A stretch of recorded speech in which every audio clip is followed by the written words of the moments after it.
इसलिए बोलते हैं बिकॉज आपने देखा होगा कि जितने भी हमारे बाकी के प्रोडक्ट्स हैं वो जनरली इस श्रेणी में आ जाते हैं कि वो 1 लाख से कम के होते हैं उनका जो प्राइस, अगर मैं बात करूं। पर अगर मैं बात करता हूं स्पेशली LFP की, तो LFP का जो अभी ऑफर चल रहा है, मैं आपको सबसे पहले ऑफर के बारे में बता देता हूँ। इसका जो प्राइस है वो है 1,97,500, राइट, 97,500 प्लस 18% GST। ये तो इसका प्राइस है। तो लगभग इसका अगर आप 18% GST इसमें ऐड कर लेते हैं तो लगभग ये जो अमाउंट आ जाता है 2.5 लाख के करीब आ जाता है।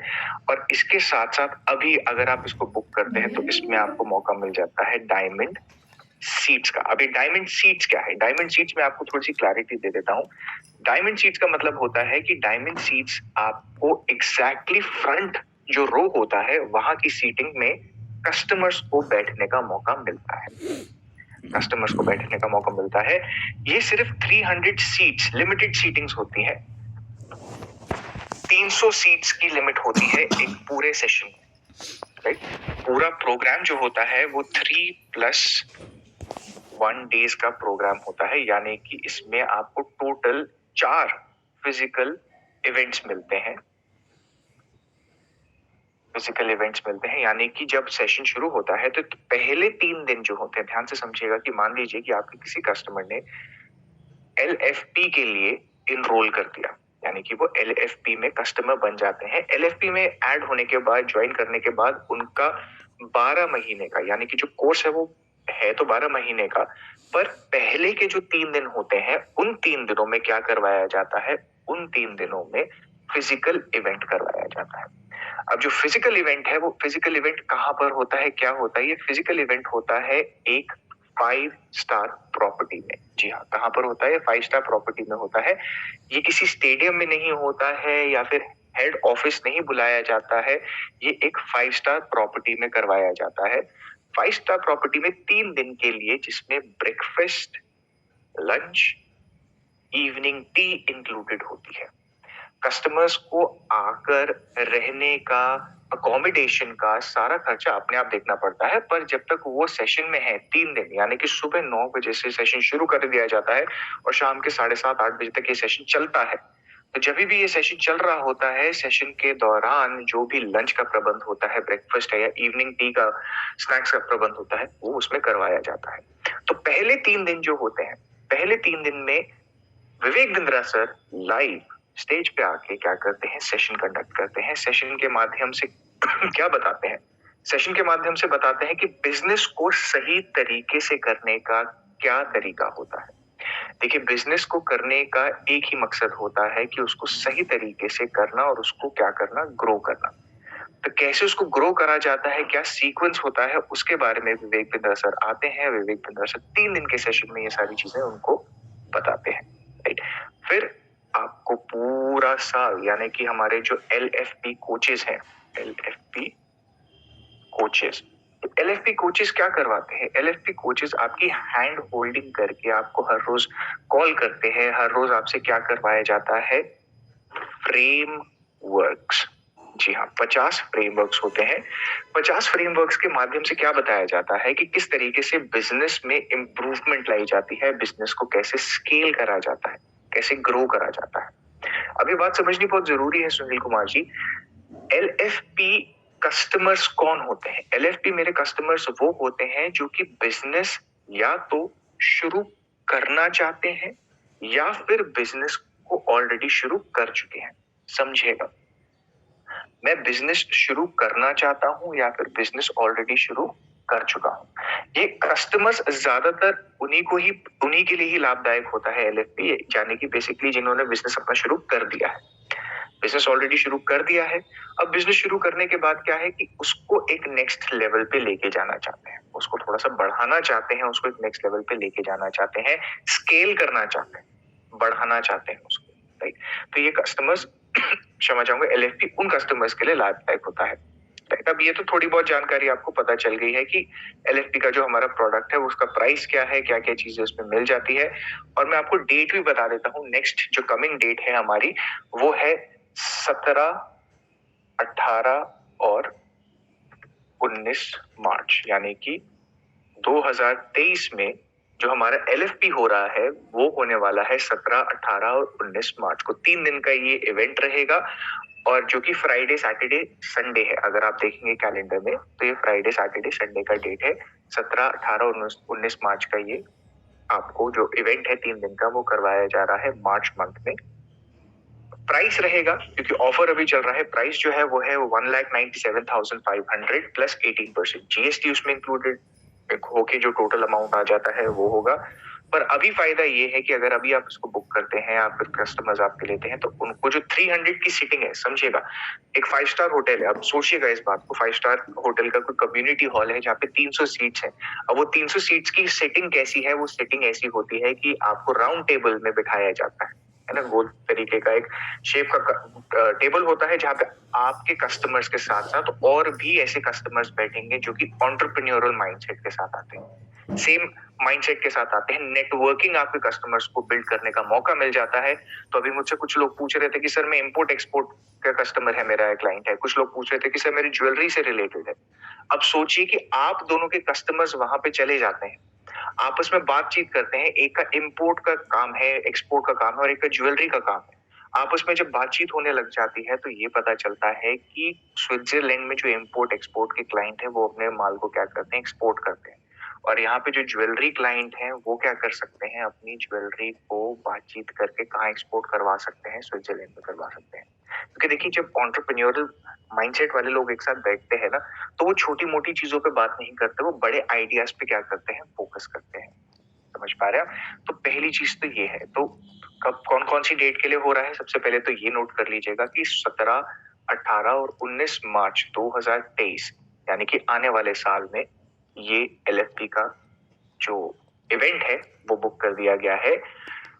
टोटल प्राइस जो है वो है 1,97,500 प्लस 18% GST। इसमें क्या इंक्लूडेड रहती है, डायमंड सीट इंक्लूडेड रहती है। तो जो फ्रंट रोज होते हैं क्योंकि विवेक बिंद्रा सर जब आते हैं स्टेज पे हैं, वहां से वो नीचे उतरते हैं तो सबसे आगे वाली जो सीट्स होती है वहां पे जाके उनका इंटरेक्शन सबसे ज्यादा होता है। तो जब वो इंटरेक्ट करते हैं, इंटरेक्शन के टाइम पे जो लोग आगे बैठे रहते हैं उनको ज्यादा मौका मिल जाता है उनसे बातचीत करने का। आपने भी देखा ही होगा, आप भी जब कहीं जाते हैं, जब कोई इवेंट अटेंड करते हैं तो ज्यादातर लोग जो आगे बैठे होते हैं उनको ज्यादा मौका मिलता है प्रश्न पूछने का, Q&A करने का, है ना। तो वो सारे प्रश्न जो है जो कस्टमर्स अभी बुक कर लेते हैं, 300 सीट्स का लिमिट है, उनको डायमंड सीट में मौका मिल जाता है। अब ये तो रहा प्रोडक्ट की डिस्क्रिप्शन। यहाँ तक सभी क्लियर है? एक बार क्विकली चैट के माध्यम से मेरे को बता दीजिएगा कि प्रोडक्ट के बारे में आपको जानकारी मिल गई है, डेट्स आपको पता चल गई है, साथ ही में आपको पता चल गया है कि किस तरीके से अभी हम जो ऑफर रन कर रहे हैं उसके बारे में पता चल गया है। क्योंकि अब जब आपको प्रोडक्ट पता चल गया है, अब मैं जाऊंगा एक्चुअली में समझने के लिए LFP होता क्या है, LFP में क्या करवाया जाता है, क्या चीजों पे फोकस करा जाता है। परफेक्ट, ठीक है जी, थैंक यू सो मच। काफी लोगों ने बता दिया है, यस सर। कुछ लोग कह रहे थे जी सर डेट्स हमें पहले से ही पता थी। कुछ कह रहे 3+1 डेज क्या होते हैं। ठीक है सर, मैं 3+1 डेज का अभी आपको क्लैरिटी दूंगा जब हम आगे सेशन को बढ़ाएंगे, LFP के बारे में समझेंगे। अभी मैं एक ओवरव्यू दे रहा था क्योंकि मैं चाहता था कि पहले आपको पता चल जाए। कुछ का क्वेश्चन है सर सीट किसको मिलती है। सर सीट मिलती है आपके कस्टमर को, जो कस्टमर LFP परचेज करता है उनको ये सीट मिलती है। और अभी ऑफर क्या चल रहा है कि अभी ऑफर ये चल रहा है कि अगर आप इन सीट्स को अगर बुक करवा लेते हैं, यानी कि अगर आप अभी के अभी इन सीट्स को बुक करवा लेते हैं तो ऑफर अभी अवेलेबल क्या है कि इस दौरान आपको मतलब 31 दिसंबर से पहले पहले अगर आप कर लेते हैं तो आपको क्या मिलता है, डायमंड सीट्स मिल जाती है, यानी कि आपके कस्टमर्स को डायमंड सीट्स मिलती है। एग्जैक्टली डायमंड सीट सर अलग से अगर आप परचेज करते हैं तो 25,000 रुपए की अलग से आपको प्राइस देनी पड़ती है। तो ये वैल्यू क्रिएशन है डायमंड सीट्स। क्योंकि होता है ना, किसी भी इवेंट पे आप जाते हैं तो सर जहाँ पे आप बैठ रहे हैं तो जैसे आप बैठते हैं वहां पे बैठने के बाद क्या हो जाता है कि आपको ज्यादा अमाउंट पे करना पड़ता है ना। कहीं पे भी किसी भी कॉन्सर्ट में आप जाते हैं, किसी भी आप इवेंट में जाते हैं तो जो सबसे पहली आगे की जो सीट्स होती है उसके लिए अलग से आपको अमाउंट पे करना पड़ता है। तो उसको अगर आप सेपरेटली परचेज करना चाहते हैं मोहम्मद इरशाद जी तो आपको 25,000 रुपए यानी कि आपके कस्टमर को 25,000 रुपए अलग से पे करने पड़ते हैं। पर अभी क्या है, अभी हम इसको ऑफर में ही दे रहे हैं, यानी कि अभी जो कस्टमर्स 31 दिसंबर से पहले बुक करा लेते हैं, उनको हम क्या कर देते हैं कि ये सीट्स जो है, डायमंड सीट्स जो कोई परचेज कर रहा है उनको ऑटोमेटिकली प्रोवाइड कर देंगे। तो जो कहते हैं ना कि जो पहले लोग आ रहे हैं उनको अब डायमंड सीट्स मिल जाएंगी, जो लोग बाद में आएंगे उनको क्या हो जाएगा, उनको फिर हम बैक देते हैं। ठीक है, राइट। मैक्सिमम सीट्स का लिमिट मैंने आपको बता दिया है, 300 सीट्स का लिमिट होता है, और उसके बाद क्या होता है कि उस बैच को फ्रीज कर दिया जाता है। अदरवाइज जब वो फ्रीज हो जाता है, अगर 300 की लिमिट पूरी हो जाती है तो बैच फ्रीज कर दिया जाता है कि 300 से ज्यादा सीट्स नहीं अवेलेबल होती हैं। अगर फ्रीज हो गया है तो नेक्स्ट एलएफपी जो होता है, यानी कि हर 3 महीने बाद एक एलएफपी का इवेंट होता है। तो अगर अभी मार्च में आप देख रहे हैं तो मार्च के लिए हम क्या कर रहे हैं, सीट्स ओपन है, 300 की सीटिंग्स है। जैसे ही मार्च का इवेंट पूरा हो जाता है, नेक्स्ट इवेंट जो होता है उसके लिए हम क्या करते हैं, नेक्स्ट इवेंट के लिए फिर हम बुकिंग करना शुरू करते हैं। ठीक है, ऑलराइट। तो ये तो हो गया, देखिएगा ये तो होगी सारी जानकारी एलएफपी के बारे में। आई एम श्योर आपने इसका जो जानकारी है वो नोट कर ली होगी। अब बात करते हैं कि एग्जैक्टली एलएफपी होता क्या है। समझिएगा इस बात को, थोड़ा सा ध्यान यहाँ पे दीजिएगा सभी। इसको मैं हटा देता हूँ। सबसे पहला प्रश्न आप सभी के लिए ये है, आई एम श्योर आप सभी जानते होंगे इसके बारे में। पहला प्रश्न आप सभी से ये है कि एक डिफरेंस क्या है एक बिजनेसमैन में और एक एंटरप्रेन्योर में, राइट? डिफरेंस क्या है एक बिजनेसमैन में और एक एंटरप्रेन्योर में? क्विकली मेरे को चैट में बताइएगा क्या डिफरेंस होता है। एक डिफरेंस क्या है एक एंटरप्रेन्योर में और एक बिजनेसमैन में? मैं आप सभी से जानना चाहता हूँ, क्योंकि जो फोकस है वो आप लोगों का सबसे पहला प्रश्न आपके कस्टमर से ये होना चाहिए कि सर मैं जानना चाहूंगा कि अगर आप बिजनेस करते हैं, आप व्यापार करते हैं, बहुत अच्छी बात है सर, आप प्रॉफिट पे फोकस करते हैं, आपका ज्वेलरी का बिजनेस है, आपका इंपोर्ट एक्सपोर्ट का बिजनेस है, जो भी बिजनेस आप करते हैं बहुत अच्छी चीज है, बट सर आप अपने आप को किस श्रेणी में काउंट करते हैं? आप अपने आप को बिजनेस में काउंट करते हैं, आप अपने आप को एंटरप्रेन्योर में की तरह काउंट करते हैं, किस में काउंट करते हैं? तो सबसे पहला प्रश्न तो ये होता है। अब उसके लिए मैं आपसे पूछना चाहता हूँ विपिन सैनी जी, नितिन अग्रवाल जी, राकेश कुमार जी, कि आपको क्या लगता है कि बिजनेसमैन में और एक एंटरप्रेन्योर में क्या डिफरेंस होता है? बताइएगा क्विकली। ओके, चैट में मैं देख रहा हूँ काफी लोग बोल रहे हैं कि सर सॉरी, बिजनेसमैन जो है वो क्या करता है, वो ओके, काफी लोग कह रहे हैं कि, काफी लोग बता रहे हैं कि बिजनेस जो है एंटरप्रेन्योर प्रॉब्लम सॉल्व करता है, बिजनेसमैन जो है वो भी प्रॉब्लम सॉल्व करता है। और मैं देख पा रहा हूँ काफी लोग बता रहे हैं एंटरप्रेन्योर जो है वो छोटा काम करता है और बिजनेसमैन जो है वो बड़ा काम करता है। अच्छा जी, ठीक है, बिजनेसमैन क्या है, one type businessman, but entrepreneur जो है वो एक से ज्यादा तरीके के बिजनेस को करता है। ओके, बिजनेसमैन 10 से 15 होते हैं, एंटरप्रेन्योर 10 से 30 होते हैं, जो ऑलरेडी प्रॉब्लम सॉल्व करता है। ठीक है, माइंडसेट का प्रॉब्लम होता है, माइंडसेट का डिफरेंस होता है। बिजनेसमैन वो होता है जो बिजनेस, ठीक है, तो देखिए ये सारे जवाब आप लोग मेरे को दे रहे हैं। अब मैं एक छोटा सा उदाहरण आपको देता हूँ, ध्यान से समझिएगा। एक बिजनेसमैन कौन होता है? सोचिएगा, जब भी आप भी कभी बिजनेस, अभी देखिए आप भी सभी क्या बने हैं, आप भी सभी एक आईबीसी बने हैं। रोहित अग्रवाल जी, आप भी आईबीसी जब बने हैं, या जितने भी मोस्ट ऑफ द टाइम जितने भी हमारे साथ आईबीसी जितने भी ज्वाइन है, मैं कहूंगा 90 से 95% जो लोग हैं ना वो एक ही चीज के ऊपर फोकस कर रहे हैं अभी, वो है रेवेन्यू। रेवेन्यू यानी कि मेरा प्रॉफिट, है ना? आप सभी किस पे फोकस कर रहे होंगे? 90 से 95% आईबीसी जो हैं, जो हमारे साथ जुड़े हैं, वो भी फोकस कर रहे हैं कि भाई मेरे को प्रॉफिट चाहिए, मेरे को पैसे बनाने हैं, मेरे को ज्यादा से ज्यादा कमीशन अर्न करनी है, इसीलिए तो ज्वाइन हुए हैं। बिल्कुल सही बात है, इसमें कोई गलत बात नहीं है सर ओम प्रकाश जी, इसमें कोई गलत बात नहीं है। प्रॉफिट जरूरी है, प्रॉफिट बहुत जरूरी है शालिनी मैम। तो जितने भी लोग हमारे साथ और जितने भी व्यापारी होते हैं, उनका मेन फोकस जो होता है वो ज्यादातर क्या होता है, उनका फोकस होता है कि मेरे को रेवेन्यू, प्रॉफिट, मेरे पास ज्यादा से क्षमा चाहूंगा, ज्यादा से ज्यादा लाभ कैसे आए, उस पे फोकस करते हैं। तो एक बिजनेसमैन का जो फोकस होगा ना, वो हमेशा किधर होगा? प्रॉफिट, यानी कि रेवेन्यू, ज्यादा से ज्यादा व्यापार हो, ज्यादा से ज्यादा प्रॉफिट आए। सुबह की चीज जो मैंने 10 रुपए में खरीदी थी, अगर शाम को उसको मैं 12 रुपए में बेचता हूँ तो मेरे पास 2 रुपए का प्रॉफिट आया, मुनाफा हुआ। अगर मैंने सुबह 100 रुपए की कोई चीज माल खरीदी है, मंडी से जाके उठाया है या फिर मेरी इन्वेंट्री में रखी हुई है, उसको मैंने 500 रुपए में बेच दिया, 300 रुपए में बेच दिया, तो उतना मेरा प्रॉफिट आएगा। उसके अलावा वो और कुछ नहीं सोचता, क्योंकि उसका सबसे पहला फोकस होता है पैसा। भाई पैसा कहाँ है, पैसा बताओ मेरे को, पैसा कमाना है मेरे को। सबसे पहला फोकस उसका यही रहेगा। तो विनय कुमार गुप्ता जी, सबसे पहला फोकस जो बिजनेसमैन का होता है वो प्रॉफिट का होता है। अब यहाँ से ना एक जर्नी शुरू होती है, ध्यान से समझिएगा। यहाँ से क्या शुरू होती है? एक जर्नी शुरू होती है, एक यात्रा शुरू होती है, क्योंकि बिजनेसमैन का जब हाथ पे फोकस प्रॉफिट पे होता है ना, अगर वो सिर्फ प्रॉफिट पे ही फोकस रख के रह जाता है ना, तो वो वहीं का वहीं स्थिर रह जाता है, वहीं का वहीं रुका रह जाता है। पर अगर मैं बात करता हूं एक एंटरप्रेन्योर की, तो एंटरप्रेन्योर का फोकस कहां पर होता है? एंटरप्रेन्योर का फोकस होता है ओवरऑल ग्रोथ पे। कहां पर होता है? ओवरऑल ग्रोथ पे। यानी कि ओवरऑल ग्रोथ में क्या क्या इंक्लूड हो जाता है ओम प्रकाश जी? ओवरऑल ग्रोथ में सब इंक्लूड हो जाता है। ओवरऑल ग्रोथ में एम्प्लॉय यानी कि एम्प्लॉय सेटिस्फैक्शन,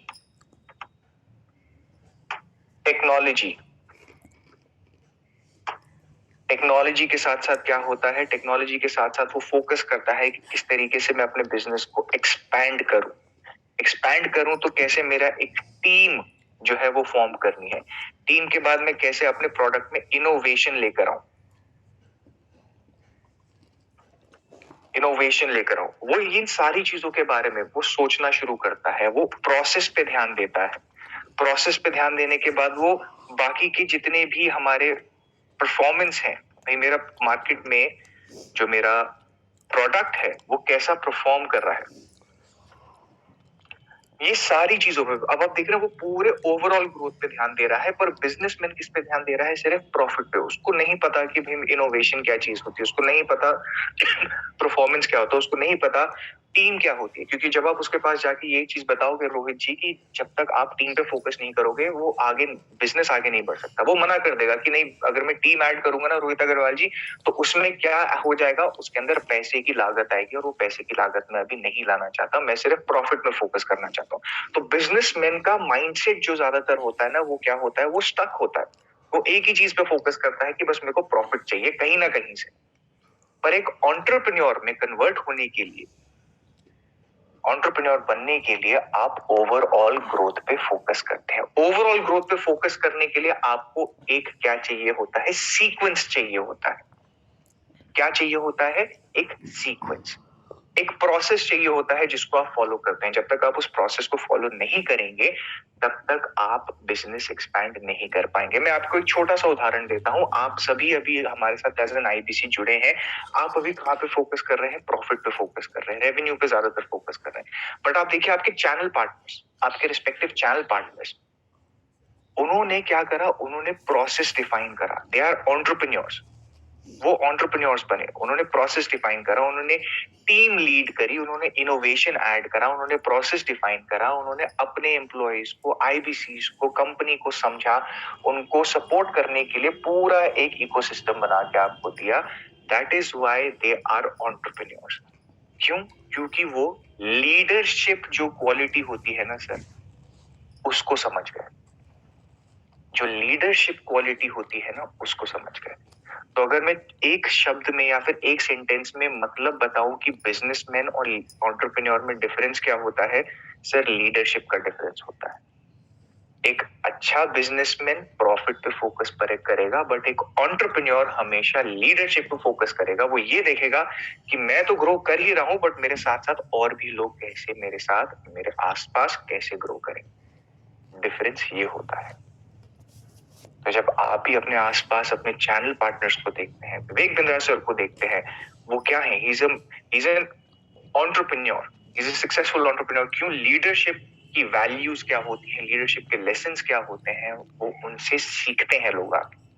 बिकॉज वो सिर्फ अपने ग्रोथ पे फोकस नहीं कर रहे, वो ओवरऑल ग्रोथ पे फोकस कर रहे हैं। समझ पा रहे हैं आप सबको? ओवरऑल ग्रोथ पे फोकस करते हैं। तो जब आप अपने कस्टमर से सबसे पहला प्रश्न ये पूछते हैं कि सर आप मेरे को बताइए कि आपका इंपोर्ट एक्सपोर्ट का बिजनेस है, बहुत अच्छी बात है सर, पर मैं जानना चाहूंगा सर, आप अपने आप को एज अ बिजनेसमैन कंसिडर करते हैं या फिर आप अपने आप को एज एन एंटरप्रेन्योर कंसिडर करते हैं? जब वो कहता है कि भाई मैं एक बिजनेसमैन हूँ, तो पूछिए उससे कि सर बिजनेस पे फोकस करते हैं तो यानी कि आप ज्यादातर प्रॉफिट पे ही फोकस करते होंगे ना ओम प्रकाश जी? कहेगा हाँ सर प्रॉफिट पे तो करते ही हैं। पर अगर वो कहता है कि मैं नहीं सर मैं एंटरप्रेन्योर हूँ, तो पूछिएगा सर अगर आप एंटरप्रेन्योर हैं तो सर क्या क्या चीजों पे आप फोकस करके चलते हैं सर? राइट? क्या क्या चीजों पे आप क्या करते हैं, फोकस करते हैं? अमित सिंह जी कह रहे हैं मतलब कि आईबीसी बिजनेसमैन है और चैनल पार्टनर एंटरप्रेन्योर है। सर देखिए ये सब माइंडसेट पे डिपेंड करता है। मैं एक सिंपल सा बात आपको बताता हूँ, ये माइंडसेट पे डिपेंड करता है। मैं बहुत से ऐसे चैनल पार्टनर्स को जानता हूँ सर जिन्होंने एज एन आईबीसी ही ज्वाइन करा था। बहुत से चैनल पार्टनर्स हैं जिन्होंने एज एन आईबीसी ज्वाइन करा था, आईबीसी की जर्नी में वो आगे बढ़े हैं और अब जाके चैनल पार्टनर्स बने हैं। क्यों? डिफरेंस क्या था? ग्रोथ। डिफरेंस क्या था? लीडरशिप। डिफरेंस क्या था कि मैं कैसे प्रोसेस डिफाइन करके टीम बना के कैसे मैं अपने आप को बिजनेस को एक्सपैंड करूं और दूसरों को भी उस मुकाम तक लेकर आऊं। तो अगर आपके पास भी वो माइंडसेट है ना सर, तो आप अपने आप को बिजनेसमैन मत समझिए, आपकी सोच आगे की है, आप एंटरप्रेन्योर बन सकते हैं सर। सोच का डिफरेंस होता है सर, समझ पा रहे हैं आप? तो सबसे पहली चीज क्या थी, एक बार क्विकली मेरे को चैट में बताइएगा, यहां तक समझ आया आप सभी को? क्विकली बताइएगा। एग्जैक्टली सर, हमारे जितने भी आईबीसीज हैं हम उनको लर्निंग जो प्रोवाइड कराना चाहते हैं उसके माध्यम से ये जरूर बताना चाहते हैं कि आप में आपका कोई लिमिट नहीं है सर। ये मत सोच के चलिएगा कि मैं एक बिजनेसमैन हूं, नहीं, आप एंटरप्रेन्योर हैं सर, सक्सेसफुल एंटरप्रेन्योर हैं। तो उस माइंडसेट के साथ आगे बढ़िएगा, राइट? अब बात करते हैं, देखिए ये तो आपको पता चल गया डिफरेंस बिजनेसमैन का और एंटरप्रेन्योर्स का। बिजनेसमैन फोकस करता है प्रॉफिट पे, एंटरप्रेन्योर फोकस करता है ओवरऑल ग्रोथ पे, राइट?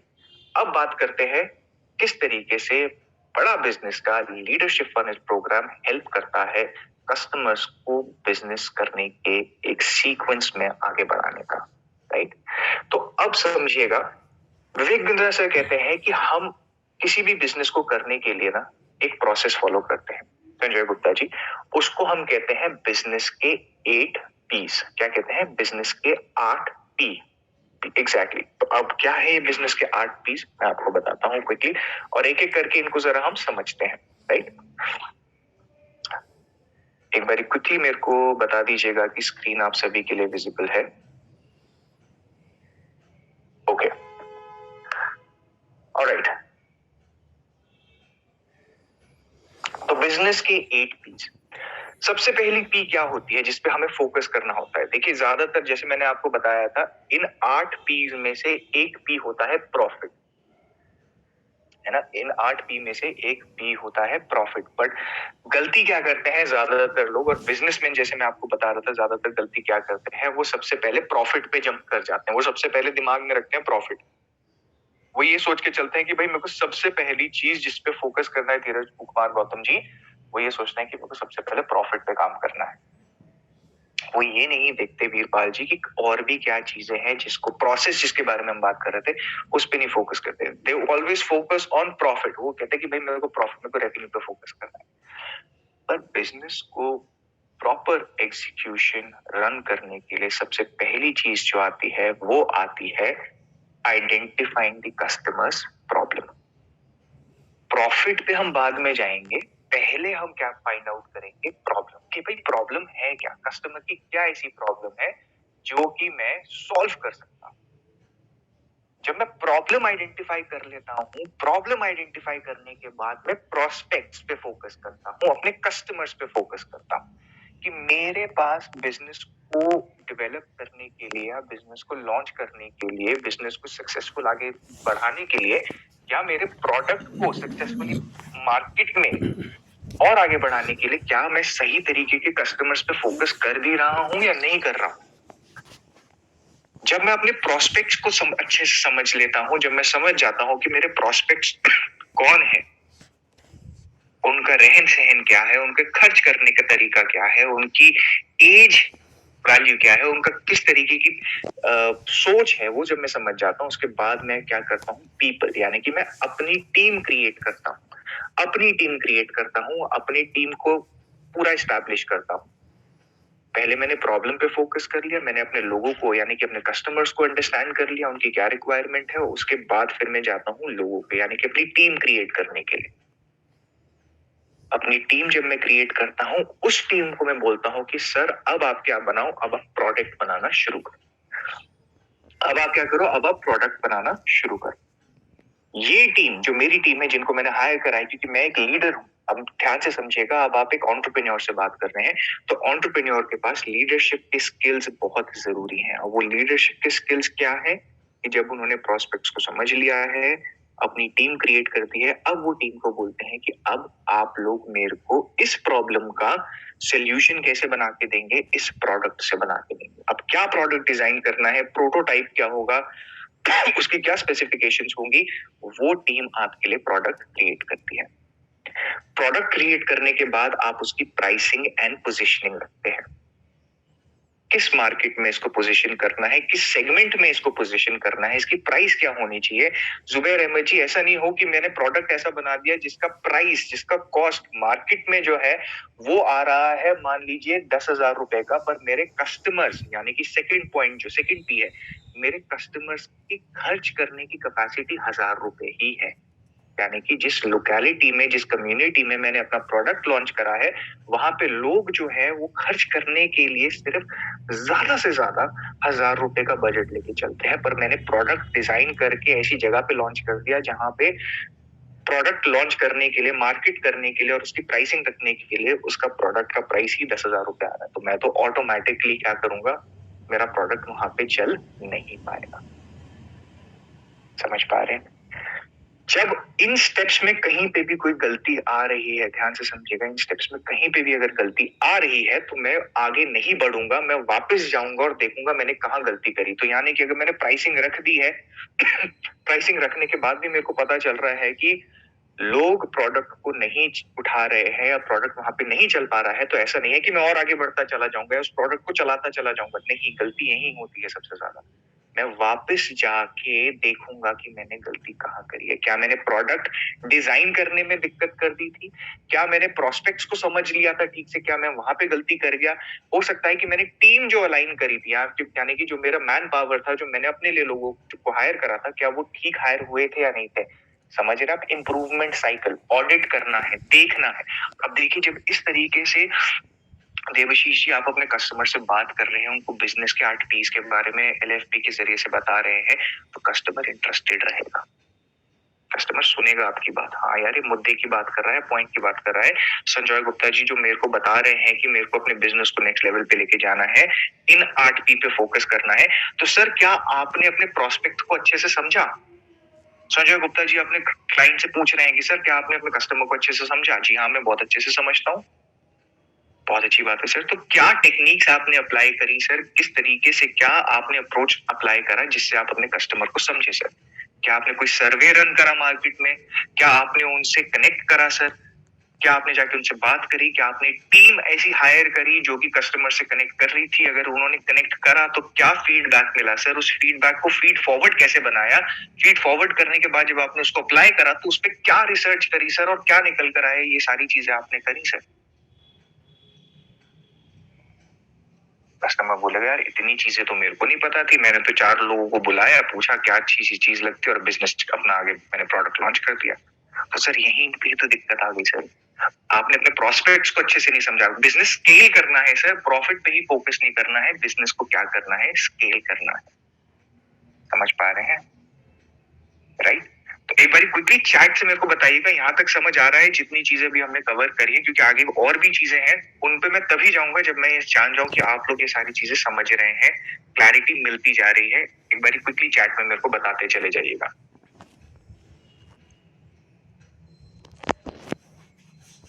काफी लोग कह रहे हैं सर मेरा क्वेश्चन भी है। सर क्वेश्चंस जो है वो हम बाद में लेंगे, क्वेश्चंस जो आ रहे हैं उनको लिख लीजिएगा, उसके बाद हम आगे बढ़ेंगे और उनको अच्छे से समझेंगे। राइट, ऑलराइट, परफेक्ट, वंडरफुल, ठीक है जी। अब ये देखिए, ये मैं अब आपको एक ओवरव्यू दिखा रहा हूँ, आगे बढ़ के मैं आपको और गहराई से समझाऊंगा कि प्रॉब्लम क्या होती है, कैसे उसको समझना है। देखिए, जब प्राइसिंग एंड पोजीशनिंग हो जाती है, नेक्स्ट पी जो आ जाता है वो कौन सा आता है, नेक्स्ट भी आ जाता है process and performance. Process and performance यानी कि अब आपका बिजनेस कैसा कर रहा है, किस तरीके से आगे चल रहा है, उस पे आप फोकस करना शुरू कर देते कि क्या मेरा प्रोसेस जो चल रहा है वो ठीक चल रहा है, क्या मैं प्रोसेस को अच्छे से डिफाइन कर पा रहा हूँ, क्या मैं अपने परफॉर्मेंस को यानी कि मेरा प्रोडक्ट जो परफॉर्म कर रहा है, केपीआईज जहां पर आ जाते हैं उनको मैप करना शुरू कर देता हूँ। और उसके बाद जब आप ये सारा प्रोसेस फॉलो करते हैं, देखिए कहीं पे भी गलती हो रही है तो वापस जाके देखना है, पुराने स्टेप्स पे जाके देखना है कि गलती कहाँ पर हो रही है, राइट। पुराने स्टेप्स में जाके क्या करना है कि गलती कहाँ पर हो रही है। पर अब अगर गलती कहीं पे हो रही है तो उसको करेक्ट करना, उस स्टेप को करेक्ट करना है और फिर आगे बढ़ना है। अब प्रोसेस एंड परफॉर्मेंस पे मैं आ गया। प्रोसेस एंड परफॉर्मेंस के बाद जो अगला पी आता है जिसपे हम सबसे पहले फोकस करते हैं, हम देखिए 7वां स्टेप होता है प्रॉफिट। जब प्रोसेस एंड परफॉर्मेंस ये सारी चीजें जब अपने आप मैप होनी शुरू हो जाएंगी ना सर, तो प्रॉफिट भी अपने आप लाइन में आ जाएगा। समझिएगा इस चीज को, प्रॉफिट भी क्या होगा, अपने आप लाइन में आ जाएगा। और जब प्रॉफिट आ गया तो उसके बाद क्या आ जाता है, पर्पस, कि मेरे को बिजनेस करने का पर्पस क्या है। देखिए एंटरप्रेन्योरशिप, एंटरप्रेन्योर जो होता है वो सबसे पहले पर्पस ढूंढता है, वो लीडरशिप को फॉलो करता है। उसका पर्पस ये था कि भाई मैं अपनी टीम को आगे लेके बढ़ूं, मैं बिजनेस को तो बढ़ा ही रहा हूं बट मैं अपनी टीम को, अपने बिजनेस को स्केल कर रहा हूं। जितने भी बड़े बड़े सक्सेसफुल, ध्यान से सुनिएगा इस बात को, जितने भी बड़े बड़े सक्सेसफुल एंटरप्रेन्योर्स आप जानते हैं, चाहे वो टाटा ग्रुप हो, चाहे वो अजीम प्रेम जी हो, चाहे वो बंसल्स हो, सचिन बंसल, विनी बंसल हो, कोई भी आप देख लीजिए, किसी भी बड़े बड़े से बड़े एंटरप्रेन्योर को आप देखेंगे, है ना, उदय कोटक को आप देख लीजिए, किसी को भी आप देख लीजिए, उनका पर्पस है कि मेरे को अपने बिजनेस तो देखिए आगे बढ़ेगा, प्रॉफिट आएगा, लॉसेस भी होंगे, प्रॉफिट भी आएगा, पर पर्पस क्लियर होना चाहिए। पर्पस क्लियर होना चाहिए कि लीडरशिप है, लोग मैं अपने लोगों को आगे साथ में लेके बढ़ रहा हूँ, अपने व्यापार को आगे बढ़ा रहा हूँ, मैं सिर्फ प्रॉफिट पे फोकस नहीं कर रहा, मैं इन सारी चीजों पे फोकस कर रहा हूँ। जब ये 8 P सीक्वेंस में चलते हैं तो ऑटोमेटिकली क्या हो जाता है, अपने आप उसका आउटकम आना शुरू हो जाता है। अब बात करते हैं जरा प्रॉब्लम। सबसे पहला पी क्या था, problem, capturing the inconvenience. Problem की अगर मैं बात करता हूं तो सबसे पहले क्या होती है, कैप्चरिंग द इनकन्वीनियंस। तो विवेक बिंदा सर कहते हैं find out the customers burning problem and solve in such a way that he can not solve it. यानी कि कस्टमर की कोई बर्निंग प्रॉब्लम को आइडेंटिफाई करिए और इससे पहले कि कस्टमर उसको सॉल्व करे, आप पहले उसको सॉल्व कर दीजिए। समझिएगा इस बात को। लेंस कार्ट ने क्या करा, लेंस कार्ट ने सबसे पहले देखा कि भाई लोग क्या करते हैं, चश्मा बनवाने के लिए, सर्दी का मौसम अभी आप जानते हैं, पूरे दिन इतनी ठंड रहती है, अब कोई बड़ा बुजुर्ग है उसको अगर चश्मा बनवाना हो तो उसको बाहर जाना पड़ेगा, ठंड में बाहर जाना पड़ेगा। लेंस कार्ट ने क्या चीज अपनाई, उन्होंने देखा कि भाई टेक्नोलॉजी तो हर कोई यूज करता है। उन्होंने इस प्रॉब्लम का सोल्यूशन कैसे निकाला, उन्होंने एक सोल्यूशन निकाल दिया, उन्होंने एक एप्लीकेशन दे दिया देवविशीष जी, जिसके माध्यम से आप क्या कर सकते हैं, अपने चश्मे को घर बैठे बैठे बनवा सकते हैं, घर बैठे बैठे बनवा सकते हैं। मिंत्रा ने क्या करा, अमेज़न ने क्या करा, उन्होंने प्रॉब्लम आइडेंटिफाई करी। उन्होंने देखा कि भाई लोग जो है काम करते हैं, सुबह 9 बजे घर से निकलते हैं ऑफिस के लिए, आते आते लेट हो जाते हैं, इस दौरान सब्जी नहीं खरीद पाते, कपड़े नहीं खरीद पाते, अगर कपड़े खरीदने हैं तो अलग से छुट्टी लेनी पड़ती है, ऑफिस से जल्दी निकलना पड़ता है, जल्दी निकलते हैं तो बॉस गालियां देता है, बोलता है कि भाई तुम जल्दी क्यों जा रहे हो, समय की पाबंदी है, प्रॉब्लम है। उन्होंने क्या बोला, उन्होंने बोला कि ठीक है, हम आप फिक्र मत करिए, हम ये सारी चीजें आपको क्या करेंगे, घर पे प्रोवाइड करेंगे। सबसे पहली चीज क्या कर ली, कैप्चरिंग द इनकन्वीनियंस। कस्टमर की प्रॉब्लम को पहले ही आप आइडेंटिफाई करें और उसका सोल्यूशन ढूंढें। अब सोल्यूशन इजी भी हो सकता है, सोल्यूशन टेक्नोलॉजी से भी जुड़ा हो सकता है कि टेक्नोलॉजी से जुड़ा हो तो मेहनत ज्यादा हो, बट सबसे पहले प्रॉब्लम आइडेंटिफाई करनी है। सबसे पहले क्या आइडेंटिफाई करनी है, problem, capture the inconvenience. Don't focus on the problem, instead focus on the solution. Problem identify करनी है, फोकस किस पे करना है, सोल्यूशन पे करना है। आइडेंटिफाई द प्रॉब्लम, प्रॉब्लम को आइडेंटिफाई कर लिया, पर फोकस किस पे करना है, हमेशा सोल्यूशन पे करना है। देखिए 2 किस्म के इंसान आपको हमेशा जिंदगी में मिलेंगे, मेरी बात मानिएगा। मैं जब बात करता हूँ तो बहुत से आईबीसीज होते हैं, आईबीसीज को भी मैं साइड कर देता हूँ, बहुत से लोग आप मिलेंगे, आप उनसे बात करेंगे ना, तो एक श्रेणी ऐसी रहती है जिनसे आप कभी भी बात कर लो ना संजय गुप्ता जी, उनसे आप पूछोगे और भाई कैसा चल रहा है, तो वो हमेशा बोलेंगे यार बस क्या बताएं, चल ही रहा है, बस दिनेश जी बस चल ही रहा है, क्या कर सकते हैं। चाहे जैसा भी हो, उनका काम अच्छा चल रहा हो, बिजनेस अच्छा चल रहा हो, सब बढ़िया है, घर पे ठीक ठाक चलता है, बट उनके दिमाग में ना एक ही बात चलती रहेगी, वो हमेशा कहेंगे सर प्रॉब्लम बहुत है, हमेशा प्रॉब्लम पे फोकस करते रहेंगे। तो प्रदीप जी, जब भी आप उनसे जाके बात करेंगे ना मुकेश जी, वो यही बोलेंगे, हाँ सर बस क्या बताएं, बस चल ही रहा है सर। और दूसरे लोग ऐसे होते हैं, आप उनसे जाके बात करिए, उनसे आके पूछे और सर कैसा चल रहा है, सब बढ़िया है, वो जितनी भी प्रॉब्लम में हो वो हमेशा मुस्कुराते रहेंगे, हमेशा बोलेंगे कोई दिक्कत नहीं है सर, आप बताइए कैसा चल रहा है। दो तरीके के लोग आपको हमेशा मिलेंगे, कुछ होंगे जिनसे आप बातचीत करेंगे, पूछेंगे और सर कैसा चल रहा है, जब भी जाओगे, सुबह मिल लो, शाम को मिल लो, 2 साल बाद मिलो, 1 दिन बाद मिलो, 6 महीने बाद मिलो, 2 हफ्ते बाद मिलो, वो हमेशा पीड़ा में रहते हैं, हमेशा बोलते रहेंगे सर बस क्या बताएं, बस प्रॉब्लम ही प्रॉब्लम है सर। और एक है जिससे आप कभी भी मिलो, मुस्कुराते रहेंगे, खुश रहेंगे, आपको मोटिवेटेड रखेंगे, खुद भी खुश रहेंगे। ऐसा नहीं है कि उनकी जिंदगी में प्रॉब्लम नहीं है, उनकी जिंदगी में प्रॉब्लम है, पर डिफरेंस क्या है, देखिए कॉमनैलिटी क्या है, दोनों में कॉमन क्या है, प्रॉब्लम। प्रॉब्लम दोनों जगह पर है, पर डिफरेंशिएटर क्या है, सोल्यूशन। एक है जिसने सोल्यूशन ढूंढ लिया है और एक है जिसने अभी भी सोल्यूशन ढूंढा नहीं है, बस वो प्रॉब्लम के साथ ही जूझ रहा है। तो सोल्यूशन ढूंढना मुकेश जी बहुत जरूरी है। अब आप सोल्यूशन पे कैसे पहुंचते हैं, ध्यान से समझिएगा इस चीज को। आप सोल्यूशन पे कैसे आते हैं, जब आप किसी भी चीज में इनोवेशन ढूंढते हैं। क्या ढूंढते हैं, इनोवेशन।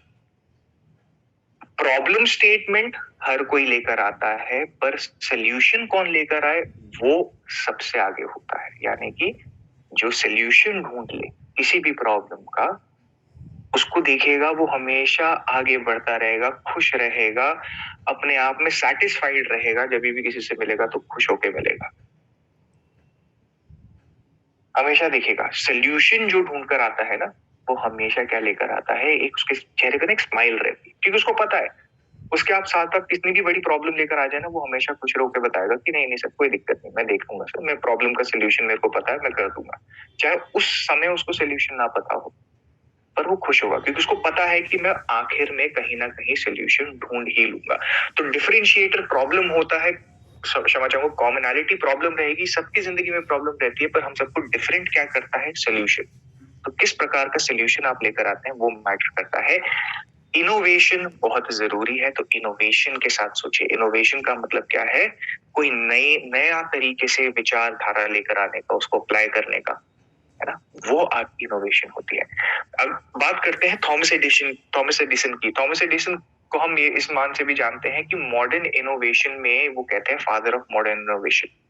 मतलब कि जितने भी इनोवेशन आई है, जितने भी आप ये कह सकते हैं इन्वेंशन हुए हैं, आविष्कार किए गए हैं, उनके वो कहते हैं फादर थे। मतलब सबसे ज्यादा आविष्कार जो करे हैं ना, वो थॉमस एडिसन ने करे। किस लिए करे, क्योंकि जरूरत थी। इसलिए नहीं कि उनको मन था आविष्कार करने का, बड़ा नाम करने का, नहीं, पर इसीलिए करा क्योंकि उनको क्या थी, जरूरत थी। राइट।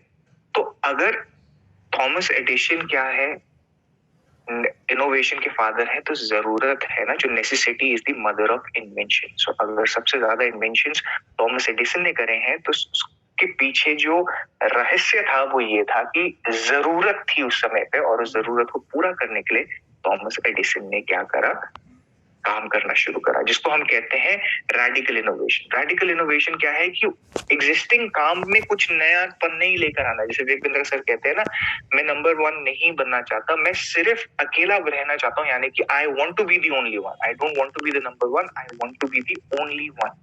तो रेडिकल इनोवेशन का मतलब ही यही है कि कोई नई चीज आप ऐसी लेकर आ जाए जो कि बिजनेस को ही, उस पूरे प्रोसेस को ही रिप्लेस कर दे। आप एक नया प्रोसेस वहां पे सेट कर दे। राइट। कुछ उदाहरण देखेंगे, नेटफ्लिक्स है, अमेजोन है, उबर है, ये क्या है, ये एक बहुत अच्छे एग्जांपल्स हैं रेडिकल इनोवेशन के।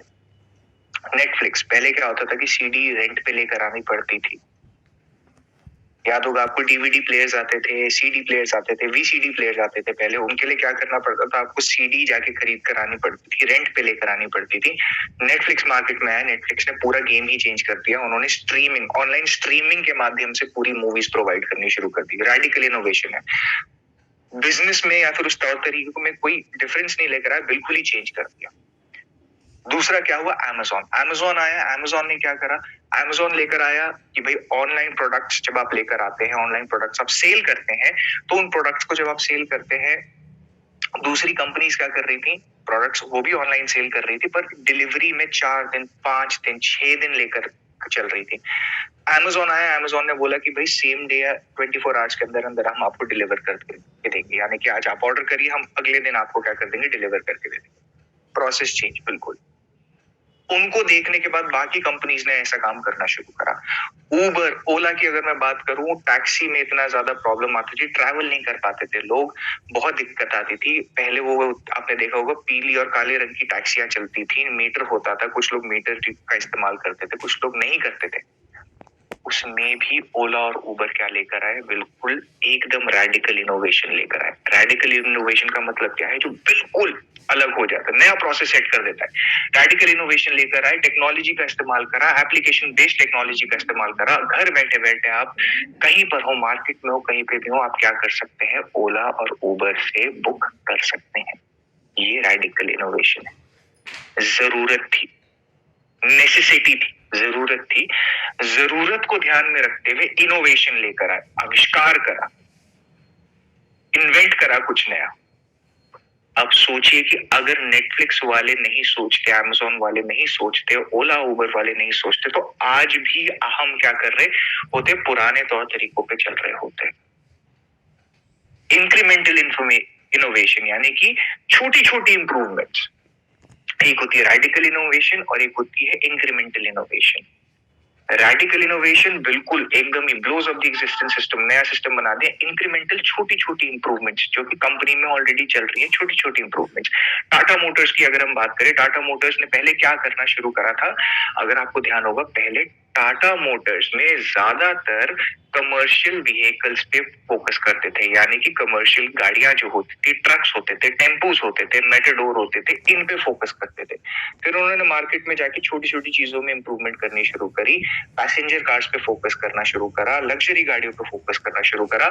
और आज आप भी जानते हैं कि टाटा मोटर्स का मार्केट में क्या प्रेजेंस है। एप्पल की बात करें, पतंजलि की बात करें, तो ये छोटी छोटी अपनी एग्जिस्टिंग प्रोसेस में इंप्रूवमेंट्स लेकर आए सर, इसको कहते हैं इंक्रीमेंटल इनोवेशन। तो प्रॉब्लम सबसे पहले आइडेंटिफाई करें। प्रॉब्लम अब आपने जब आइडेंटिफाई कर ली है, तो उसका सोल्यूशन आप रेडिकल इनोवेशन पे लेकर आना चाहते हैं कि बिल्कुल नया सिस्टम ही डिफाइन कर दूं, या फिर आप इंक्रीमेंटल इनोवेशन पे लेकर आना चाहते हैं कि एग्जिस्टिंग है, प्रोसेस डिफाइंड है, काम पहले से चल रहा है, पर उसमें कोई डिफरेंस लेकर आना है, उसमें कोई चेंज लेकर आना है। सबसे पहले जब आप अपने कस्टमर से बात करें सर, अपने एलएफपी के क्लाइंट से बात करें, तो उनसे पूछिएगा कि सर आप बिजनेसमैन हैं, एंटरप्रेन्योर हैं। जब ये क्लैरिटी हो जाए तो सबसे पहले पूछिए, सर आपने प्रॉब्लम आइडेंटिफाई करी कस्टमर्स की, करी तो उसका सोल्यूशन क्या लेकर आए सर? आप रेडिकल इनोवेशन पे गए या फिर इंक्रीमेंटल इनोवेशन पे आप गए? अब वो पूछे कि रेडिकल इनोवेशन क्या होती है, तो उसको एक्सप्लेन करिए। अगर वो कहे कि इंक्रीमेंटल इनोवेशन है, तो इंक्रीमेंटल इनोवेशन के बारे में बताइए। प्रॉब्लम सबसे पहले आइडेंटिफाई करनी है। Every successful business focuses on customer centricity, customers growth and his और हर अर्जेंसी, की उस समय पे कस्टमर की क्या जरूरत है, क्या नेसेसिटी है, उस पे फोकस करना जरूरी है। राइट? अब पहला पी तो कवर हो गया। दूसरा पी क्या आ जाता है? दूसरा पी आ जाता है प्रोस्पेक्ट, यानी कि आइडेंटिफाई योर कस्टमर। किस तरीके से अपने कस्टमर को आपने क्या करना है, आइडेंटिफाई करना है। कैसे आइडेंटिफाई करना है? सबसे पहली चीज क्या है, क्या चीजें ध्यान में रखनी है? आपने ध्यान में रखना है ज्योग्राफी, डेमोग्राफी, साइकोग्राफी, पोटेंशियल, यानी कि किस तरीके की आपका कस्टमर है, उसको पूरी तरीके से आपने समझना है। क्योंकि जब तक आप नहीं समझेंगे अपने कस्टमर की रिक्वायरमेंट को, तो ये कह सकते हैं कि आप कस्टमर्स उस प्रोडक्ट को अगर आप लॉन्च भी कर देंगे ना, तो कस्टमर्स उसको खरीदेंगे नहीं। उससे पहले कस्टमर को समझना जरूरी है। उनकी उम्र क्या है, उनका कितना वो पढ़े लिखे हैं, इनकम ब्रैकेट क्या है, लोकेशन क्या है, कल्चर क्या है, वैल्यूज क्या है, किस प्रकार का इंटरेस्ट है, माइंडसेट है, जेंडर क्या है, मेल है, फीमेल है, बच्चों की वहां पे ज्यादा उपलब्धि है, इनकम ब्रैकेट क्या है, मिडिल क्लास लोग ज्यादा रहते हैं, हाई क्लास लोग ज्यादा रहते हैं, या फिर लोकेशन क्या है, थोड़ी पॉश लोकेशन है, थोड़ी सी बैकवर्ड लोकेशन है, किस तरीके की लोकेशन है, इंटरेस्ट क्या है, ज्यादातर लोग क्या पसंद करते हैं, खाने पीने का क्या इंटरेस्ट रहता है, एजुकेशन किस तरीके की है, आसपास स्कूल्स ज्यादा है तो आपको पता होगा कि यूनिवर्सिटीज ज्यादा है तो आपको पता है कि वहां पे ज्यादातर लोग जो है पढ़ाई लिखाई के लिए आते हैं, पढ़ाई लिखाई के लिए आते हैं तो आपको पता है कि एजुकेटेड होंगे तो एजुकेशन के माध्यम से आप वहां पे क्या कर सकते हैं, अपने बिजनेस को ऐड कर सकते हैं, वैल्यूज ऐड कर सकते हैं, माइंडसेट किस तरीके का है लोगों का, ये सब किन से मुमकिन है, ये सब मुमकिन है गूगल फॉर्म्स के जरिए से, सर्वे कर सकते हैं, सर्वेस कर सकते हैं, आप कनेक्ट कर सकते हैं कस्टमर से, बातचीत कर सकते हैं, पता कर सकते हैं। बहुत से लोगों को आपने देखा होगा चाय की टपरी पे जाके खड़े होकर बात करते हैं, इधर उधर की बातें करते हैं, इंडिया मैच हार गई, ठंड बहुत हो रही है, ये सब हो रही है। सबसे इजी तरीका होता है, गौर खान सिंह जी, सबसे इजी तरीका होता है कि वहां पे खड़े हो जाए, लोग आ रहे हैं जा रहे हैं, उनसे बातचीत करना शुरू करिए,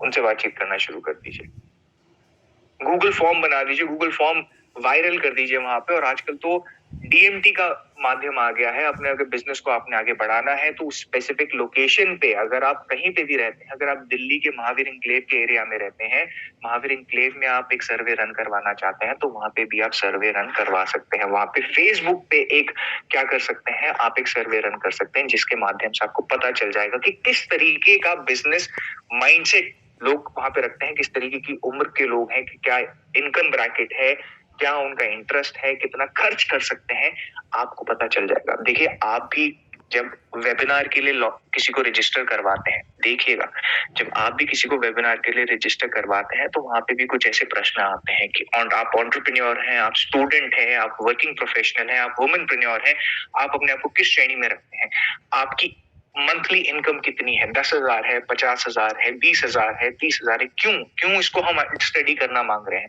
इसको स्टडी करने के बाद लखन गुप्ता जी हमें पता चलेगा कि कस्टमर की क्या रिक्वायरमेंट है। तो कस्टमर को समझना बहुत जरूरी है, उसकी रिक्वायरमेंट को समझना बहुत जरूरी है, प्रोस्पेक्ट को समझना बहुत जरूरी है। तो सबसे पहले प्रॉब्लम को आइडेंटिफाई करा कस्टमर से भी पहले, फिर उसके बाद कस्टमर को समझा कि मेरे किस प्रकार के कस्टमर्स हैं, उनको समझा। जब मैं कस्टमर्स को समझ लेता हूं, अब देखिए पहला पी था प्रॉब्लम, अगर मैं डायरेक्टली प्रोडक्ट पे जंप कर गया तो मैं गलती कर गया, नहीं, ये कलेक्ट स्टेप्स हैं। मेरे को कहाँ पे जाना, फोकस करना है, प्रोस्पेक्ट पे। मेरे को डायरेक्टली प्रोडक्ट पे नहीं जंप करना, मेरे को उसके बाद प्राइसिंग एंड पोजीशनिंग पे जंप नहीं करना, मेरे को प्रोडक्ट प्रॉब्लम के बाद किस पे फोकस करना है, प्रोस्पेक्ट पे। प्रोस्पेक्ट के बाद फिर पीपल पे फोकस करना है, people, product, pricing, positioning, process and performance, profit और फिर पर्पस पे है ना। अब पीपल के बारे में समझते हैं, यानी कि पीपल क्या होते हैं, यानी कि आपकी टीम, आपके कस्टमर की टीम, आपके कस्टमर की टीम किस तरीके की है, कैसे हायर करी है आपके कस्टमर की टीम, क्योंकि आपके कस्टमर की टीम जो आप वो हायर करेंगे ना, वही उनके लिए प्लान बनाएगी, वही उनके लिए आगे के लिए क्या करेगी, प्लानिंग करेगी, प्लान बनाएगी और उस पर मदद करेगी। ब्रेनस्टॉर्मिंग एक ऐसा तरीका होता है जहां पे सभी लोग बैठ के अपने आइडियाज को, अपने विचारों को शेयर करते हैं कि किस बेसिस पे ये आइडियाज उनको आगे जाके मदद करेंगे। तो उस पे क्या करते हैं, फोकस करते हैं। तो जब वो सब फोकस करते हैं, उस आइडिया से क्या तैयार होती है, एक पाइपलाइन क्रिएट होती है। क्या क्रिएट होती है, पाइपलाइन क्रिएट होती है। कुछ लोग बोलेंगे कि सर देखो, हमने प्रॉब्लम आइडेंटिफाई कर ली, प्रॉब्लम के बाद हमने अपने कस्टमर्स को भी समझ लिया, हमारे यहाँ पे कस्टमर्स जो हैं उनका एज ग्रुप ज्यादातर 25 साल से 40 साल की उम्र के बीच में है, एजुकेटेड भी है, मेल फीमेल रेशियो जो है मेल हमारे पास 60% है, फीमेल्स हमारे पास 40% है, इनकम ब्रैकेट भी हमारे पास जो है वो लगभग मतलब महीने में एक जना लगभग 7,000 तक रुपए खर्च कर देता है। तो अब हमें जो प्रोडक्ट बनाना है सर, अब इन सारी चीजों को ध्यान में रखते हुए हम इस प्रोडक्ट को क्रिएट कर सकते हैं, हम क्लोथ्स बना सकते हैं, हम कोर्सेज बना सकते हैं, हम रेस्टोरेंट ओपन कर सकते हैं। वो आइडियाज देंगे, ब्रेनस्टॉर्मिंग करेंगे, वो सारे आइडियाज की एक पाइपलाइन बनेगी। उस पाइपलाइन में से जो सबसे बढ़िया होगा उसको आप एज अ लीडर, आप कौन, मतलब जो एंटरप्रेन्योर है, जो आपका क्लाइंट है, उसको आप सुनते हैं, उन आइडियाज को आप सुनिए, ये लीडरशिप क्वालिटी है सर। तो आपको क्या करना है विमल जी, आप जब आप अपने क्लाइंट से बात करें तो क्लाइंट को बताना है कि सर जब आप ब्रेनस्टॉर्मिंग करें तो सबसे पहली चीज क्या करनी है, आपको आइडियाज को सुनना है कि आपके लोग, आपकी टीम क्या आइडियाज आपको प्रस्तुत करके दे रही है, उनको पहले सुनिए। सुनने के बाद उन इन आइडियाज को इनकरेज करिए। सिर्फ सुनना ही नहीं है, सुनने के बाद इनकरेज करिए। सही टीम जो होगी वही आपको राइट प्रोडक्ट क्रिएट करने में मदद करेगी। जो आइडियाज दिए हैं उसमें से आप ही की टीम, आप लीडर हैं सर, आपके कस्टमर जो है वो लीडर हैं, वो लीड करेंगे, वो आइडेंटिफाई करेंगे जो सही प्रोडक्ट है उसको चूज करने में। वो आप अकेले नहीं चूज करेंगे, आपकी टीम मिलकर और आपकी उत्तरदायित्व में, आपकी लीडरशिप की क्वालिटीज में उसको चूज करेंगे। चूज करने के बाद क्या है, everyone has their own talent, subject matter experts to solve them. हर एक के पास अपना एक्सपीरियंस है। अब अगर आपने 10 लोगों की टीम हायर करी है सर, तो 10 लोगों का मतलब है कि हर एक जना, जो 10 लोग की टीम है या 5 लोग की, 2 लोग की या 3 लोग की टीम है, जितने लोगों की भी टीम है, हर एक के पास उनका अपना एक्सपीरियंस है, अपनी सोच है, अपना एक तरीका है उस प्रॉब्लम को आइडेंटिफाई करके, प्रोस्पेक्ट्स को समझ के उसका सॉल्यूशन प्रोवाइड करने का। तो उसको आपको क्या करना है, सुनना है। तो जब पीपल आइडेंटिफाई हो जाते हैं तो फिर अब देखिए, सबसे पहला पी क्या था, प्रॉब्लम, सेकंड क्या था, प्रोस्पेक्ट। अब हम आगे हैं पीपल पे। अब प्राइसिंग पोजिशनिंग पे नहीं जंप करना है। ऐसा नहीं है कि लोग आ गए तो अब हम प्राइसिंग एंड पोजिशनिंग रिसर्च करना शुरू करेंगे, नहीं। मेरे को किस पे फोकस करना है, प्रोडक्ट पे, यानी कि चौथा स्टेप, प्रोडक्ट पे मैं फोकस करता हूँ, फिर मैं आगे बढ़ता हूँ। तो प्रोडक्ट एक बारी समझ लेते हैं। अब यही टीम आपके लिए क्या कर रही है, प्रोडक्ट डिजाइन कर रही है, यानी कि टेक्नोलॉजी, कोई टेक्नोलॉजी है जिसको इस पूरे प्रोडक्ट को आगे लेके जाएगी।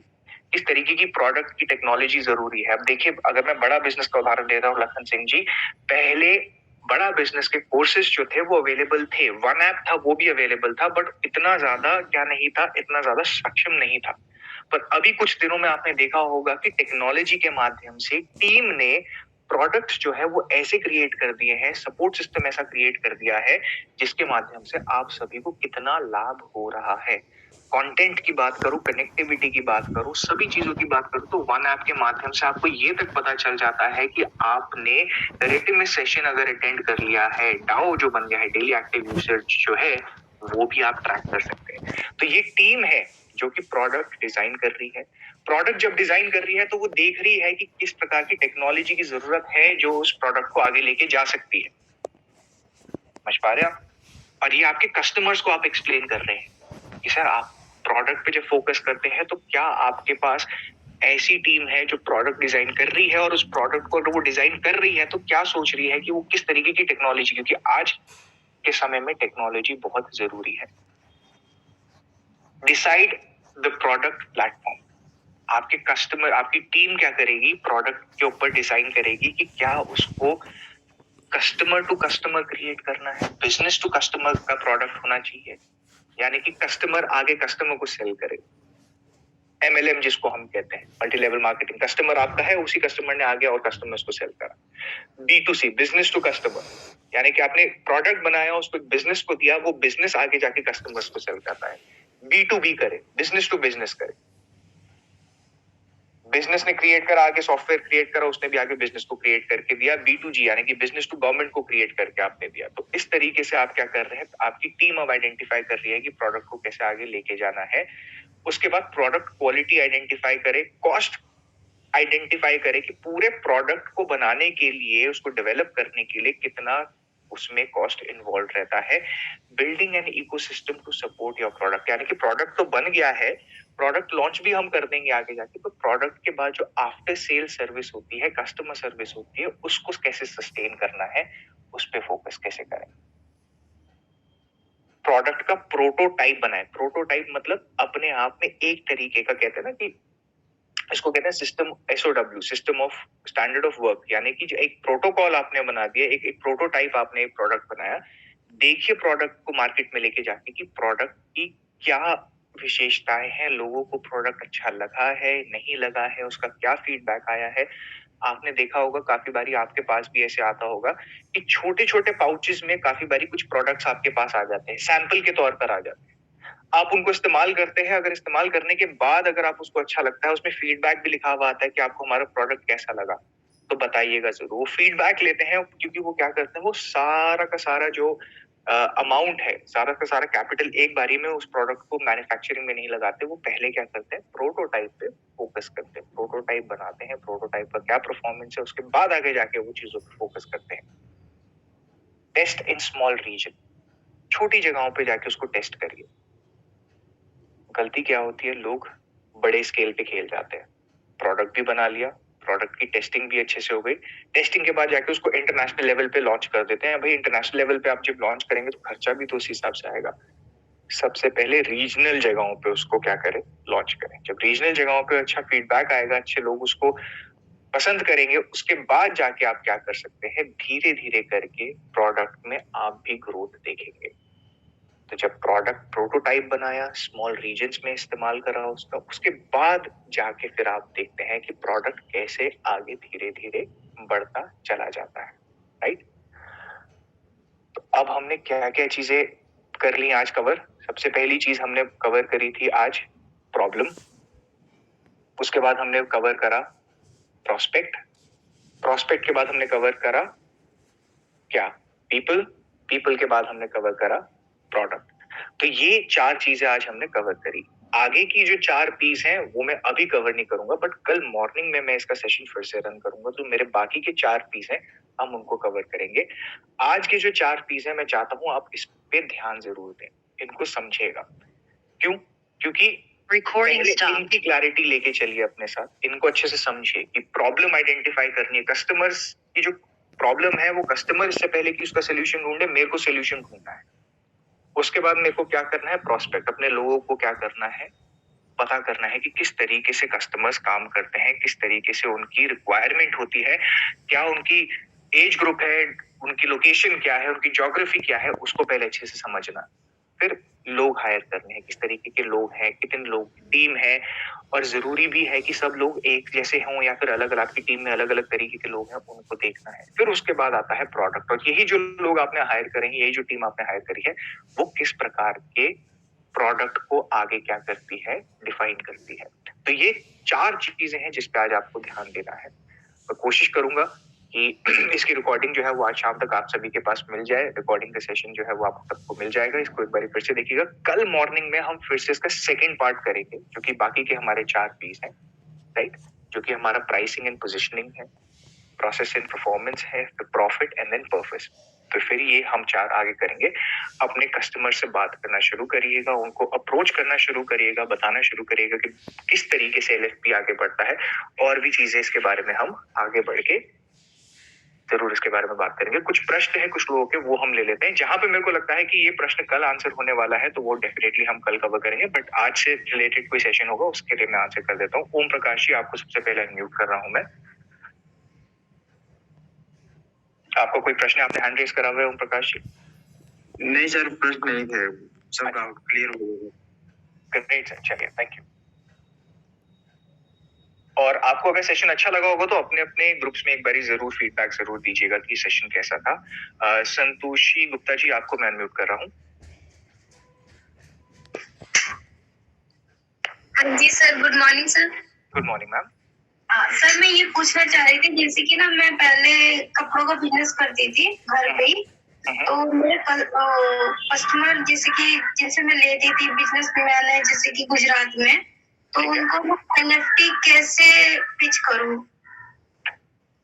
ठीक है मैम, LFP कैसे पिच करना है मैम, मैं यही बताना मांग रहा था कि सबसे पहले तो आप अपने कस्टमर से बात करिएगा कि सबसे पहले तो उनसे पता करिए कि वो बिजनेसमैन है, एंटरप्रेन्योर है। अगर वो बिजनेसमैन है तो आपको पता चल जाएगा कि उनका जर्नी जो है अब बिजनेसमैन से स्केल करने के लिए, बिजनेस को और आगे बढ़ाने के लिए उनको क्या बनना है, एक एंटरप्रेन्योर बनना है। एंटरप्रेन्योर बनने के लिए उनको लीडरशिप क्वालिटीज होनी जरूरी है। लीडरशिप क्वालिटी होने का मतलब क्या है कि उनको अपने बिजनेस को नेक्स्ट लेवल पे लेके जाने के लिए ये सारी जो अभी हमने 8 पीस के बारे में बात करी है, जिसमें से 4 अभी हमने कवर करे हैं, उसमें से उन्होंने क्या क्या चीजें कवर कर ली हैं, क्या क्या चीजें एस्टैब्लिश कर ली हैं। क्या उन्होंने प्रॉब्लम आइडेंटिफाई कर ली है, प्रॉब्लम आइडेंटिफाई करने के बाद क्या उन्होंने कस्टमर्स को समझ लिया है कि अगर वो आगे अपने बिजनेस को बढ़ाना चाहते हैं, स्केल करना चाहते हैं, तो किस प्रकार के कस्टमर्स पे वो फोकस कर रहे हैं, क्या उन्होंने कस्टमर्स को आइडेंटिफाई करा है। अगर गुजरात में है तो गुजरात के किस रीजन में है, उस रीजन में जो लोग रहते हैं उनके खर्च करने का तौर तरीका क्या है। हो सकता है कि उनका माल जो वो बेच रहे हैं आगे, उस माल को खरीदने के लिए हर कोई सक्षम ना हो, उतना पैसा सबके पास ना हो, तो कितने माल, क्या उनकी प्राइसिंग होनी चाहिए, फिर उसके बाद क्या उनके पास टीम है इस पूरे मार्केट को स्टडी करने के लिए, इस पूरे प्रोडक्ट को समझने के लिए, और उसके बाद फिर आगे बढ़िएगा उस पर। तो सबसे पहले ये कुछ बेसिक क्वेश्चंस हैं जो कि आप पूछे उनसे। जी सर, एक्चुअली उनके पास टीम भी है, और जैसे कि मैं हाउस वाइफ थी तो मैंने स्टार्टिंग करी थी, तो मैंने 10,000 से स्टार्टिंग करी थी, माल खरीद के फिर बेचना चालू किया था ऑनलाइन। तो उसी बेस पे मैं मतलब कि कैसे बात करूं, थोड़ा सा मुझे बात करने में थोड़ा सा डर लग रहा है, सीधी सी बात है। मैम डरने की कोई बात नहीं है, आपको पता है, जब देखिए थोड़ा सा आपको भी उस फील्ड से जानकारी होनी चाहिए। अगर कपड़ों से रिलेटेड है तो कपड़ों के बारे में थोड़ी सी समझ लीजिए, थोड़ा सा देखिए कि उस फील्ड में क्या चलता है, कितने प्राइस पे प्रोडक्ट खरीदा जाता है, कितने प्राइस पे लिया जाता है आगे। डिजिटली आपके कस्टमर जो है उनका डिजिटल प्रेजेंस है या नहीं, उनकी ब्रांड है या नहीं। दूसरी चीज ये देखिए कि क्या उनका बिजनेस जो है वो बिजनेस टू बिजनेस है, यानी कि वो व्यापार है तो दूसरे व्यापारों को ही सेल करते हैं, क्योंकि व्यापार से जब व्यापार में सेल करा जाता है, बिजनेस टू बिजनेस सेल करा जाता है, तो मार्जिन कम हो जाते हैं। अगर वो बिजनेस टू कस्टमर सेल कर रहे हैं तो बिजनेस टू कस्टमर सेल करेंगे तो मार्केट जो मार्जिन है वो इंक्रीज हो जाता है। सॉरी,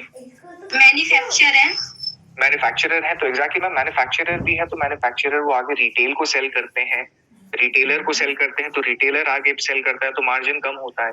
अगर वो खुद ही मैन्युफैक्चरर है और खुद ही रिटेलर बनना चाहते हैं, खुद ही कस्टमर्स को, यानी कि कहते हैं ना मैन्युफैक्चरिंग यूनिट से डायरेक्टली कस्टमर्स को सेल करते हैं, तो वो और भी ज्यादा उनके लिए बेहतर हो जाता है।